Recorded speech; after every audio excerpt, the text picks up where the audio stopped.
Berbaring tak berdaya di rumputan dengan pakaian acak-acakan, tubuhnya gemetar sambil menangis terseduh-seduh. Namun, saat pelaku kekerasan itu baru saja menaikkan celananya, telepon gadis itu tiba-tiba berdering. Pria itu mengambilnya untuk melihat, dan ternyata itu adalah ibu gadis itu. Untuk menutupi kejahatannya, dia mengancam gadis itu untuk tidak menceritakan apapun yang terjadi malam itu kepada siapapun, atau dia akan membunuh ibu gadis itu. Namun, begitu kata-kata kejam itu selesai terucap, terdengar suara teriakan ibu gadis itu. Tapi itu tidak membuatnya panik. Sebaliknya dia justru bernafsu pada ibu gadis itu. Saat pria mesum itu berjalan mendekati sang ibu, gadis pemberani itu langsung mengambil batu di dekatnya dan tanpa ragu menghantamkannya ke kepala pria mesum itu. Untuk mencegah pembalasan, gadis itu terus menyerang dengan brutal, benar-benar melumpuhkan pria mesum itu. Setelah selesai, gadis itu datang ke kantor polisi untuk menyerahkan diri.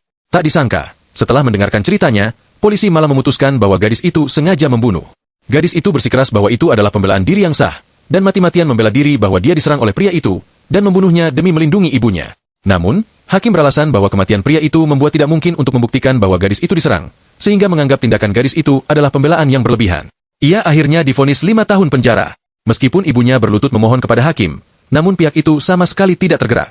Tepat ketika gadis itu tiba di penjara pada hari pertamanya, kejadian tak terduga terjadi hanya karena dia tidak sengaja menyenggol narapidana lain. Tak disangka, narapidana itu menderita gangguan bipolar dan langsung berdiri dan memukuli putri hingga terjatuh ke tanah.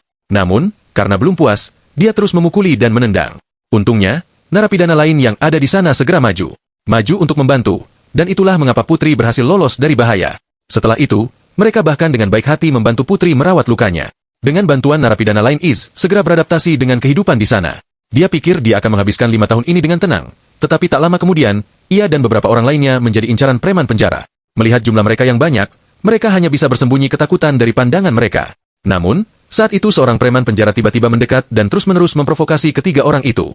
Meskipun begitu, mereka hanya bisa berpura-pura tidak mendengar. Kemudian preman penjara itu memerintahkan bawahannya untuk membawa narapidana teman putri ke samping. Lalu dia mendekati dan mengancamnya untuk pergi dengannya ke ruang ria sendirian untuk melakukan sesuatu, atau dia akan bersikap tidak baik kepada narapidana temannya. Pada saat ini Putih merasa sangat tegang. Tepat pada saat kritis, narapidana teman putri yang lain tiba-tiba datang, dan langsung mengeluarkan pulpen dan menempelkannya di leher preman itu, memperingatkannya untuk menjauhi teman sekamarnya. Melihat bahwa dia bertemu dengan lawan yang tangguh, preman penjara itu hanya bisa langsung menyerah.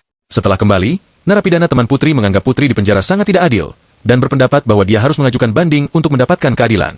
Juri juga dengan suara bulat mendukung pernyataan hakim, dan akhirnya dinyatakan tidak bersalah dan dibebaskan.